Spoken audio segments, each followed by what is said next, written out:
அன்பார்ந்தோருக்கெல்லாம் என் அன்பு வணக்கங்கள். இன்று உங்களுடன் பிராமண பெண் உயர்ந்தவளா அல்லது ஆள்பவனின் பெண் உயர்ந்தவளா என்கிற தலைப்பிலே தான் பேசப் போகிறேன். சுக்கராச்சாரியாருடைய மகள் தேவயானி, விருஷபர்வ ராஜா என்பவனுடைய மகள் சர்மிஷ்டை, 2 பேரும் தோழிகள். சர்மிஷ்டையும் அவளுடைய தோழிகளும் தேவயானியும் வனத்திற்கு போகிறார்கள். வனத்திலே விளையாடுகிறார்கள், குளிக்கிறார்கள். அரசனுடைய மகள் அல்லவா, உல்லாசமாக பொழுதுபோக்குவதை தவிர வேறு என்ன வேலை இல்லையா? அந்த காலத்தில் விளையாடி விட்டு குளிக்கிறார்கள். குளிக்கிற போது அவங்க குளிச்சுட்டு இருக்கிறாங்க. அந்த நேரத்தில் காற்றடிக்கிறது. இவர்கள் கழற்றி வைத்திருந்த ஆடைகளெல்லாம் அந்த காற்றின் வேகத்தில் ஒன்றாக எல்லா ஆடைகளும் கலந்து போய்விட்டன. குளித்து விட்டு வருகிறார்கள். வந்து சர்மிஷ்டை என்ன செய்கிறாள் என்றால், தேவயானியினுடைய ஆடையை தெரியாமல் எடுத்து உடுத்திக் கொள்கிறாள். இதை பார்த்த தேவயானி கோபப்படுகிறாள். மரியாதை தெரியாதவளாய் இருக்கிறாய், கொஞ்சமும் கூட உனக்கு மரியாதை தெரியாதா? நீ என் தந்தையுடைய சிஷியனுடைய மகள், நான் உன் தந்தையுடைய குருவுடைய மகள். எப்படி நீ குருவுடைய மகளுடைய ஆடையை எடுத்து உடுத்திக் கொள்ளலாம் என்று கோபமாக, அறிவே இல்லை உனக்கு என்று கோபப்படுகிறாள். ஏன்னா இந்த சர்மிஷ்டையுடைய தந்தை விருஷபர்வ ராஜாவுக்கு அரண்மனையில் ராஜகுருவாக இருப்பவர் சுக்கராச்சாரியார். இப்படி கோபமாக எப்படி நீ குருவுடைய மகளுடைய உடையை எடுத்து நீ அணிந்து கொள்ளலாம் என்று கோபமாக தேவயானி பேச, இவளுக்கு அதைவிட மகா கோபம் வந்து விட்டது. என்னுடைய தந்தை இடத்தில் யாசகம் வாங்கி பிழைப்பவர் தான் உன்னுடைய அப்பா, என்னுடைய தந்தையை வணங்கி நிற்பவர் தான் உன்னுடைய அப்பா. நாடே வணங்கத்தக்க ராஜவம்சத்து பெண் நான். நீ எங்களிடத்திலே வாங்கி பிழைக்கிற சாதாரண ஏழை பிராமண பெண். நாங்கள் கொடுக்கிற ஜாதி, எங்களிடத்திலே வாங்கி பிழைக்கிற பிராமண ஜாதி. நீ வந்து என்னை ஏசுகிறையா? பயங்கர கோபம் வந்து இவ பேச, அதற்கு பிறகு தேவயானியும் பேச, இருவருக்கும் வாக்குவாதம் கடுமையாக முற்றி போக, தேவயானி கடைசியில் கன்னத்தில் பலார்னு இவோ சர்மிஷ்டை தேவயானியை கன்னத்தில் பலார்னு அரைஞ்சு கிணத்துக்குள் பிடிச்சி தள்ளி விட்டுட்டு தோழியில் கூட்டிட்டு அரண்மனைக்கு போயிட்டான். இவ கிணத்துக்குள் விழுந்து வெளியே தர்றதுக்கு வழி இல்லாமல் தவிச்சுக்கிட்டு இருக்கிறா. அப்போ அந்த நேரத்தில் எதேச்சியாக எதிர்பாராத வகையில் யயாதி சக்கரவர்த்தி வனத்திற்குள் வேட்டையாடி விட்டு தாகம் எடுத்து தண்ணீர் பருகுவதற்காக அந்த கிணற்றுக்கு அருகிலே வருகிறான். அந்த யயாதி சக்கரவர்த்தி யார் என்றால் பாண்டவர்களின் முன்னோர். தண்ணீர் இருக்கிறதா என்று கிணற்றுக்குள் எட்டி பார்க்கிறான். அங்கே ஏதோ கண்ணை கூசுகிற ஒரு பிரகாசமான ஒளி. என்ன இப்படி பிரகாசமாக இருக்கிறது என்று மறுபடியும் நன்றாக உற்று பார்க்கிறான். பார்த்தால் நெருப்பு ஒளிவிட்டு எரிகிற அந்த ஒளியைப் போல, அந்த ஜுவாலையை போல ஒரு அழகான கன்னிப்பெண் இருப்பதை பார்த்து வியந்து போகிறான். கேட்குறான், யார் நீ, எப்படி நீ கிணத்துக்குள் விழுந்தன்னு கேட்குறான். அப்போ தேவயானி சொல்கிறா, நான்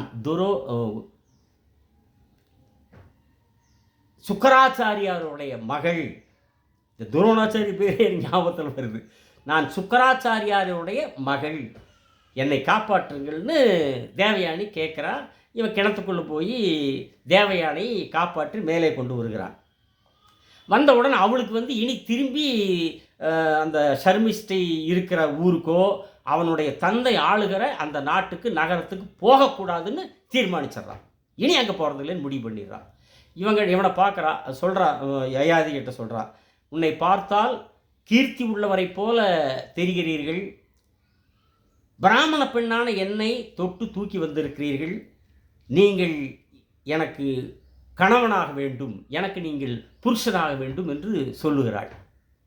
இப்போ யயாதி சக்கரவர்த்தி சொல்கிறான், அன்பானவளே, நீ பிராமண பெண், நான் சத்திரியன். நீ உயர்ந்த ஜாதி, நான் உன்னை விட தாழ்த்த ஜாதி.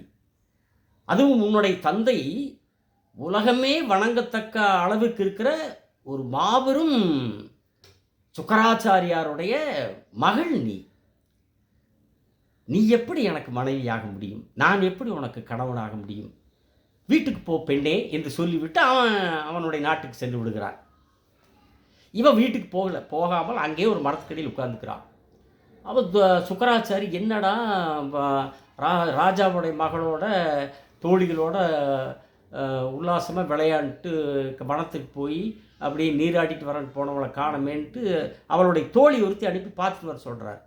அவள் தோழி வர்றா, வந்து பார்க்குறா. இவன் அப்படியே கன்னத்தில் கை வச்சு கண் கலங்கி அழுது கொண்டு வேதனையோடு அமர்ந்து கொண்டு இருக்கிறாள். வந்து அதிர்ந்து போய், என்னாச்சு, ஏன் என்னாச்சு, அவங்களையெல்லாம் காண, நீ மட்டும் உட்காந்துட்டு அழுதுட்டு இருக்கிற அப்படின்னு அவள் கேட்குறா. அவள் ஒன்றும் சொல்ல, நீ போ, என் தந்தை இடத்திலே போய் சொல், இனி நான் விருஷபர்வனுடைய பிரதேசத்திற்குள் நகரத்திற்குள் என் காலடி வைக்க மாட்டேன், நான் அங்கே வரமாட்டேன்னு போய் சொல்லிடுன்னு சொல்லி அனுப்புகிறான். இவன் என்னென்னு கேட்டால், நீ போய் சொல்லு அப்படின்றா. போய் இந்த மாதிரி தேவயானி சொன்னானது அவருக்கு ஒரே பதற்றம். என்னாச்சுன்னு, இங்கே வரவே மாட்டேங்கிற அந்த அளவுக்கு என்னாச்சுன்னு ஒன்றும் புரியாமல் அவள் பறந்து அடித்துக்கொண்டு அவர் வருகிறார். வந்து, என்ன தேவயானி, ஏன் இப்படி சொன்னால், என்னாச்சு, அவங்களாம் எங்கே காணன்னு கேட்குறாரு. அப்போ நடந்த சம்பவங்களை எல்லாம் தேவயானி அழுது கொண்டே கண்ணீரோடு வேதனையோடு சொல்லுகிறார். இது கேட்டவுடன் சுக்கராச்சாரியார் சொன்னார், என் அன்பு மகளே தேவயானி, உன் தந்தை ஒன்றும் யாசகம் வாங்குகிறவன் அல்ல. உன் தந்தை ஒன்றும் யாரிடத்திலேயும் தலை தாழ்ந்து வணங்குகின்றவன் அல்ல. உன் தந்தையைத்தான் இந்த உலகமே வணங்கி கொண்டிருக்கிறது. இது தேவலோகத்தில் இருக்கிற தேவேந்திரனுக்கே தெரியும். ஏன், சர்மிஷ்டனுடைய தந்தை அவன் விருஷபர்வராஜனுக்கே தெரியுமே. நீ ஏன் இதுக்கு போய், நீ வா நான் பார்த்துக்கிறேன்னு சொல்லி கூப்பிடுறார். இல்லை தந்தையே, விருஷபர்வராஜனுடைய நகரத்திற்குள் எல்லைக்குள் நான் இனி வரமாட்டேன். ஏன்னா அவ பேசின பேச்சு என்னுடைய மனசுக்குள்ள அப்படியே தீப்பற்றி எரிந்து கொண்டிருக்கிறது. என் தந்தையிடத்தில் யாசகம் வாங்கி பிழைப்பவன் உன் தந்தை என்று சொன்னார். நான் வரமாட்டேன்னு அழுதுட்டே வேதனையோட சொல்கிறார். சரின்ட்டு என்ன மகளுடைய மனநிலையை பார்த்துட்டு இவருக்கே இந்த அளவுக்கு தன்னுடைய மகள் வேதனை அடைகிறாளேன்ட்டு நேர விருஷபர்வராஜகிட்ட சுக்கராச்சாரி போனார். அரசனே, உன் மகளால் என் மகள் தேவயானி சொல்லொணாத துயரத்திற்கும் துன்பத்திற்கும் ஆளாகிவிட்டாள். அடித்து உன் மகள் திட்டியதோடு இல்லாமல் அடித்து கிணத்துக்குள்ளே தள்ளி இருக்கிறாள். இது ஒருவன் வந்து காப்பாற்றி இருக்கிறான். யயாதி சக்கரர் வந்து காப்பாற்றி இருக்கிறான். அதனால் அவள் வந்து இனி நீ ஆளுகிற நகரத்துக்குள்ளே நான் வரமாட்டேன்னு ஒரே முடிவாக சொல்லிட்டா. என்னுடைய மகளே இங்கே வராத போது நான் இங்கே இருக்க முடியும்? அதனால் நானும் என் மகளும் உன்னுடைய நாட்டை விட்டு வேறு நாட்டுக்கு செல்கிறோம். நீ விசரப்பட வேண்டாம். உன்னிடத்தில் தகவல் சொல்வதற்காகத்தான் வந்தேன், நான் கிளம்பினார். இவன் கடும் பேரதிர்ச்சிக்கு ஆளாகி, ஐயோ, நீங்கள் சொல்கிறது ரைட்டு, ஆனால் எனக்கு இப்பொழுது தானே தெரியும் குருவே, என் குருமகானே, இப்பொழுதுதானே எனக்கு தெரியும். நான் ஒரு பாவமும் அறியாதவன் அல்லவா, நான் என்ன செய்வேன்? நீங்கள் சென்று விட்டால் நான் அக்னியிலே பிரவேசிப்பதை தவிர, நெருப்புக்குள்ளே விழுந்து மடிவதை தவிர எனக்கு வேறு வழியே கிடையாது. என் குருமகானேன்னு அவன் கெஞ்சறான். ஒரு சுக்கராச்சாரியார் ஒரே முடிவாக சொன்னார், இங்கே பார், நீ நெருப்புக்குள்ளே விடுவாயோ அல்லது நீயும் உன்னுடைய அசுர கூட்டமும் அல்லது கடலுக்குள்ளே சமுத்திரத்திற்குள்ளே விழுந்து மடிவீர்களோ, அதெல்லாம் எனக்கு தெரியாது. என் மகளின் இதயத்தின் துயரம்தான் எனக்கு முக்கியம். என் உயிரை விட மேலானவள் என் மகள் தேவயானி. நீ அவளை சமாதானப்படுத்து. அவள் ஒத்துக்கிட்டா நான் இருக்கிறேன், இல்லைன்னா நான் இந்த நாட்டை விட்டு வெளியேறி விடுவேன்னு தீர்க்கமாக சொல்லிவிட்டார். அவன் தன்னுடைய சுற்றத்தாரையெல்லாம் அழைத்து கொண்டு ஓடோடி வந்தான். தேவயானி நின்று கொண்டிருக்கிற மரத்தடியிலே வந்து அவருடைய காலிலே விழுந்துட்டான். ஆனால் அவன் தேவயானி, இதையெல்லாம் நான் எடுத்துக்க மாட்டேன், புட்டிவாதம் ஒன்றா சொன்னான். இதை செய்தால் நான் நகரத்துக்குள்ளே வருவேன், இந்த உன்னுடைய நாட்டுக்குள்ளே வருவேன்னு சொன்னான். அப்புறம் என்னன்னு கேட்டான் அரசன். சொன்னான், என் தந்தை யாசிப்பவன் என்று சொன்ன இந்த தேவயானி எனக்கு வேலைக்காரியாக என் வீட்டுக்கு வர வேண்டும். அது மட்டுமல்ல, என்னுடைய தந்தை எங்கே என்னை திருமணம் செய்து கொடுக்கிறாரோ அங்கேயும் சர்மிஸ்டை எனக்கு வேலைக்காரியாக என்னோடு வர வேண்டும். இதற்கு ஒத்துக்கொண்டால் நான் உன்னுடைய நாட்டிற்குள் நகரத்திற்குள் வருவேன், இல்லை என்றால் வரமாட்டேன்னு ஒரே முடிவாக சொல்லிவிட்டாள். அப்புறம் இவ சர்மிஸ்டியும் தன்னுடைய குற்றத்தை ஒத்துக்கொண்டு மன்னிப்பு கேட்டாள். மன்னிப்பு கேட்டுவிட்டு, சரி நான் தேவயானி சொல்கிற மாதிரியே நான் நடந்துக்கிறேன், ஏன்னா என்னுடைய பழையினால் குற்றத்தினால் என்னுடைய தந்தை ஆச்சாரியாரை இழக்க வேண்டாம், நான் அவளுக்கு நான் வேலைக்காரியாகவே நான் இருந்து கொள்கிறேன் என்று சர்மிஸ்டை ஒத்துக்கொள்கிறாள். அப்புறம் இவ சமாதானமாகி தந்தையோட சுக்கராச்சாரியோட தன்னுடைய வீட்டுக்கு போகிறாள். அப்புறம் ஒரு நாள் அதே வனத்தில் மறுபடியும் அந்த யயாதி சக்கரவர்த்தி மறுபடியும் சந்திக்கிறார் தேவயானி. அப்போ சொல்கிறா, என்னை முதலாக தொட்டு தூக்கிய நீங்கள் தான் எனக்கு கணவராக வேண்டும், என்னை மனைவியாக்கி கொள்ள வேண்டும்னு மறுபடியும் கேட்குறான். அவன் மறுபடியும் சொல்கிறான், நீ பிராமண பெண், நான் சத்திரியன், உன்னை எப்படி எனக்கு உன் தந்தை மனைவியாக தருவார் சொல் என்று கேட்கிறார். சரி வாங்கன்னு யயாதி சக்கரவர்த்தி கையோடு பிடிச்சி கூட்டிகிட்டு தன்னுடைய தந்தைகிட்ட போய், தந்தைகிட்ட எனக்கு இவன் தான் என்னை முதலாக தொட்டிருக்கிறான், இவன் தான் எனக்கு கணவனாக வர வேண்டும் என்று பிடிவாதமாக கேட்க, சரி மகளுடைய பிடிவாதம் சரின்னு சுக்கராச்சாரி இருவருக்கும் திருமணம் செய்து வைத்து விடுகிறார். தேவயானியும் யயாதி சக்கரவர்த்தியும் சுகமாக காலங்களை கழிக்கிறார்கள். இவ கூடையே போயிருப்பாள் வேலைக்காரியா, விருஷபருவராஜனுடைய மக சர்மிஸ்டை, அவள் அங்கேயே இருக்கிறா. அப்புறம் கொஞ்ச காலம் கழித்து அவள் யயாதிகிட்ட கேட்குறா, நீ என்னையும் திருமணம் செய்து கொள்ள வேண்டும், அவகிட்ட வற்புறுத்துறா. அப்புறம் அவனுக்கு கரும்பு திங்கிற கூலியை வேணும். அவன் என்ன செய்கிறான், சரி தேவயானிக்கு தெரியாமல் ரகசியமாக கல்யாணம் பண்ணிக்கிறேன். எத்தனை காலத்துக்கு இவன் தனியாக வேலைக்காரியா அங்கே இருந்துட்டு இருப்பா, ஒரு அரசனுடைய மகள், அவளுக்கு ஆசை இருக்குமில்ல, அவளுக்கு தெரியாமல் அவளை கல்யாணம் பண்ணிடுறான்.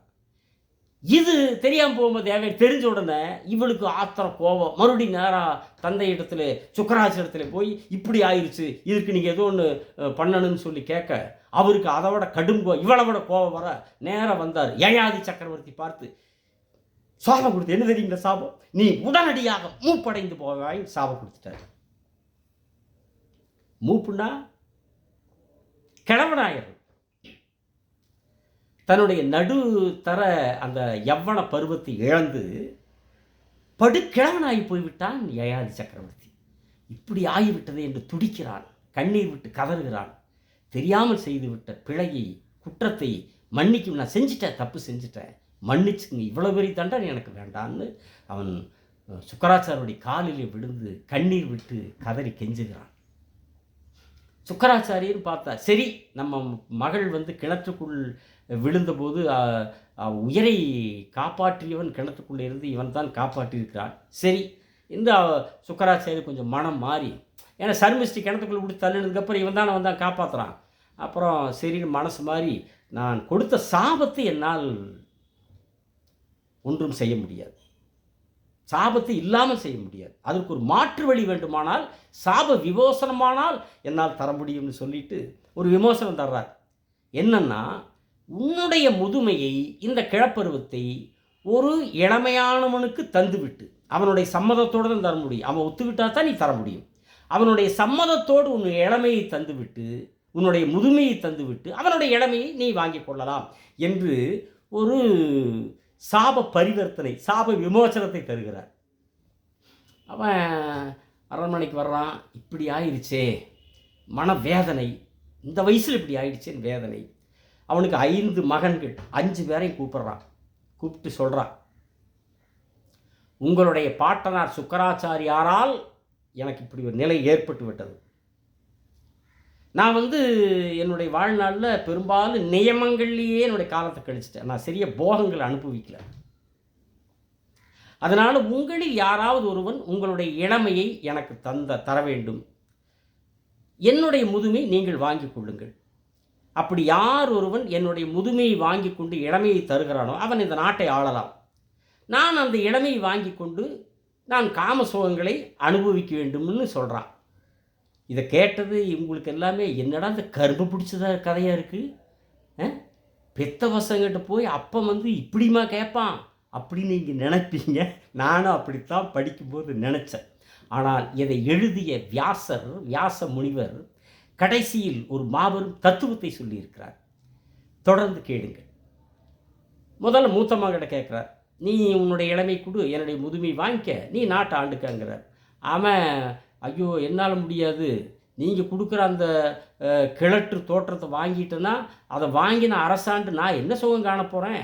பெண்கள் மற்ற எல்லோருமே என்னை பார்த்து கேலியும் கிண்டலும் செய்து கொண்டு சிரிப்பார்கள், கேலி செய்வார்கள், நான் மாட்டேன்னு சொல்லிக்கிறான். சரி, ரெண்டாவது மகன்கிட்ட கேட்குறான். அவன் தந்தையே உங்களுடைய அந்த முதுமை நான் வாங்கினா என்னுடைய உடல் பலம் போயிடும், அழகு போயிடும், அதோடு இல்லாமல் அறிவாற்றலும் குறைஞ்சி போயிடும், நான் மாட்டேன், அவன் தரமாட்டேன்ட்டான். என்னடா மூணாவது மகன் கேட்டா, நீயாவது கொடு, உன்னுடைய இளமை கொடு, என்னுடைய முதுமை வாங்கிக்கன்னு கேட்குறாரு. யயாதி சக்கரவர்த்தி கேட்குறான். அவன் மூணாவது மகன் சொல்கிறான், தந்தையே உன்னுடைய கிழட்டுத்தனத்தை நான் வாங்கிட்டு கிழவன் ஆயிடுவேன், நான் யானை ஏற முடியுமா, நான் குதிரை ஏற முடியுமா, பேசுகிறதே குளறி பேசுகிற மாதிரி ஆயிடுது. அப்படிப்பட்ட இந்த வயசில் எனக்கு அப்படிப்பட்ட வாழ்க்கையில் ஐயோ எனக்கு நினச்சாலே பயமாக இருக்குது, நான் மாட்டேன்ட்டான். என்னடா இவனு சொல்லிட்டு நாலாவது மகன் கேட்டான், நீயாவது கொடுறா, கொஞ்ச நாளைக்கு கொடுன்னு சொல்லி கேட்டான். அவன் சொன்னான், நான் மாட்டேன், நான் கிழவன் ஆகிட்டேன்னா, உன்னுடைய கிளத்தனத்தை நான் வாங்கி நான் கிழவன் ஆகிட்டேன்னா என்னோடய உடம்பில் இருக்கிற அசுத்தத்தை போக்கி கூட நான் இன்னொருத்தர் எதிர்பார்க்க வேண்டியதாயிரும், மற்றவர்களுடைய துணையோடு தான் நான் வாழ வேண்டியதாயிரும், நான்லாம் அப்படி இல்லை, என்னால வாழ முடியாது சாமி, நான் மாட்டேன்னு அவனு சொல்லிட்டான். என்னடான்ட்டு அப்படியே யோசனை பண்ணி மன வேதனையில் உட்கார்றான். கடைசி பகை எப்போ என்ன சொன்னாலும் கேட்பான், இவர் என்ன சொன்னாலும் அவன் என்ன சொன்னாலும் கேட்பான். எப்பவுமே இவன் யயாதி சக்கரவர்த்தி சொல் பேச்சை மீறாதவன். அதனால இவங்க 4 விதத்தில் கேட்டான். சரின்னு அவங்ககிட்டே கேட்டான், சரி நீயாவது கொடுறா மகனே, கொஞ்ச காலத்துக்கு மட்டும் கொடு, என்னுடைய முதுமை வாங்கிக்க, உன்னுடைய இளமை கொடு, நான் காம சுகங்களெல்லாம் அனுபவிச்சு நான் மறுபடியும் உன்னுடைய இளமை உனக்கே கொடுத்துட்றேன் அப்படின்னு சொல்ல, அவன் எப்போது சொல் பேச்சை தந்தை பேச்சு சொல் தட்டாதவன் சரி என்று சொல்ல, இவன் ஆனந்தத்திலே அவனை அணைக்க அடுத்த நொடியே யயாதி சக்கரவர்த்தியினுடைய முதுமை மகனுக்கு போக, மகனுடைய இளமை இவனுக்கு வந்துவிட, இவன் தன்னுடைய 2 மனைவிகளோடும் வெகு காலம் போக சுகம் அனுபவித்து மகிழ்ச்சியாக வாழ்கிறான். இந்த 2 மனைவியோடு மட்டும் இல்லாமல் கொஞ்ச காலம் கழித்து குபேரனுடைய உத்தியானவனத்தில் அப்சரஸுங்கிற ஒரு பேர் அழகியோடையும் வெகு காலம் சல்லாப உல்லாப போக சுகத்தில் திளைக்கிறான். ஆனாலும் அவனுக்கு திருப்தி என்பது வரவில்லை, மன நிறைவென்பது ஏற்படவே இல்லை. அவன் ஒரு முடிவுக்கு வந்தான். நேராக தன்னுடைய மகன்கிட்டே வந்தான். என் அன்பு மகனே, என் பிரியமுள்ள மகனே, இந்த காம தீயானது என்னதான் நாம் ஆசைப்பட்ட போகங்களை அனுபவித்தாலும் அது ஒரு நாளும் ஒரு காலும் தீரவே தீராது. இந்த நெருப்புக்குள்ள அக்னிக்குள்ள நெய்யை ஊற்ற எப்படி அந்த அக்னி சுடர் விட்டு பிரகாசித்து அந்த நெருப்பு ஜுவாலை பொறி பறக்க கொழுந்து விட்டு எரிகிறதோ, அது மாதிரி இந்த போகங்கள் என்பது அனுபவம் ஆக ஆக இன்னும் புதிய தேடல்கள்னு கொழுந்து விட்டு எரியுமே தவிர அது தீரவே தீராது. ஒரு அதாவது தங்கம் இருக்கிறதே, அந்த தங்கம் பொன்னும் பெண்களும் போதும் என்கிற நிலை ஒரு ஆணுக்கு வராது. தங்கமாக இருந்தாலும் இன்னும் தங்கம் என்று தேடும், பெண்களாக இருந்தாலும் இன்றும் தேடும். அதனால் மனதை விருப்பில்லாத மனமாக மாற்றிக்கொள்ள வேண்டும், வெறுப்பில்லாத மனமாகவும் வைத்துக்கொள்ள வேண்டும். மனதிலே விருப்பும் இருக்கக்கூடாது, வெறுப்பும் இருக்கக்கூடாது, சார்ந்த நிலை இருக்க வேண்டும். அந்த வெறுப்பில்லாத சார்ந்த நிலைதான் பிரம்ம நிலை. நான் அந்த நிலைக்கு சென்று விட்டேன், இந்தா உன் இளமை, கொண்டா என் முதுமை, வாங்கி கொண்டான், நீ சீரோடும் சிறப்போடும் நாட்டை பரிபாலனம் செய் என்று சொல்லிவிட்டு அந்த விருப்பில்லாத வெறுப்பில்லாத சார்ந்த நிலை என்கிற பிரம்ம நிலைக்கு தன்னுடைய மனநிலையை கொண்டு வந்துவிட்டு வனம் செல்லுகிறான். வனத்தில் பல்லாண்டுகள் மனமுருக தவம் செய்கிறான். அப்படியே சொர்க்கத்துக்கு சென்று விடுகிறான். அடுத்த காணொளியில் உங்களை விரைவில் சந்திக்கிறேன். மறவாமல் சப்ஸ்கிரைப் செய்யுங்கள், பெல் பட்டனை அழுத்துங்கள், ஷேர் செய்யுங்கள் என்று அன்புடன் கேட்டு விடைபெறுகிறேன். வணக்கம், நன்றி.